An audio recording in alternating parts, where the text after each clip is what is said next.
Praise the lord. ఈరోజు అంశము ఎన్ని అక్షరములు. బైబిల్లో ఎన్ని వచనములు ఉన్నాయని ప్రశ్నించిన ఎడల ఒకవేళ దీర్ఘంగా కూర్చొని మీరు లెక్కించి చెప్పగలరు కానీ బైబిల్లో ఎన్ని అక్షరాలు ఉన్నాయని అడిగిన ఎడల మీరు దిగులే చెందుదురు. యువరాజు ఒకడు అక్షరములను లెక్కించెను. పాత నిబంధనలో 51,21,100 అక్షరాలను లెక్కించెను. క్రొత్త నిబంధనలో 28,45,380 అక్షరాలు ఉన్నాయని లెక్కపెట్టి వ్రాసి ఉంచెను.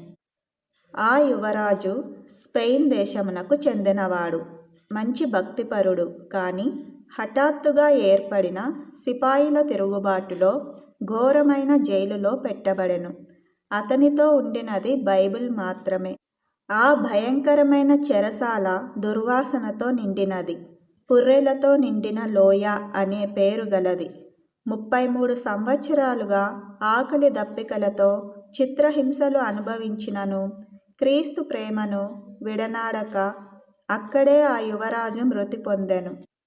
చెరసాల గోడలపై యువరాజు బైబిల్ నందు గల అనేక రహస్యములను, ఎన్ని వచనములు, మాటలు, అక్షరాలు ఉన్నాయని మేకుతో చెక్కి ఉంచెను. తనకు అతి ప్రియమైన వచనమును కూడా రాసి ఉంచెను. కీర్తనలు 37వ అధ్యాయము 4వ వచనం. యెహోవాను బట్టి సంతోషించుము, ఆయన నీ హృదయ వాంఛలను తీర్చును. నేనే స్థితిలో ఉన్నను ఆ స్థితిలో సంతృప్తి కలిగి నేర్చుకొని ఉన్నాను. ఫిలిప్పీయులకు 4వ అధ్యాయము 11వ వచనం. విన్నారు కదా, నిజంగా ఎంత గొప్ప భక్తో కదా. అంతటి దురవస్థలో కూడా దేవుణ్ణి ప్రేమించి దేవుణ్ణి హత్తుకొని ఉన్నాడు. దేవునిలోనే ఆనందిస్తూ ఉన్నాడు కదా ఆ యువరాజు. ఇలాంటి వాళ్ళతో పోల్చుకుంటే మన భక్తి ఏ పాటిది.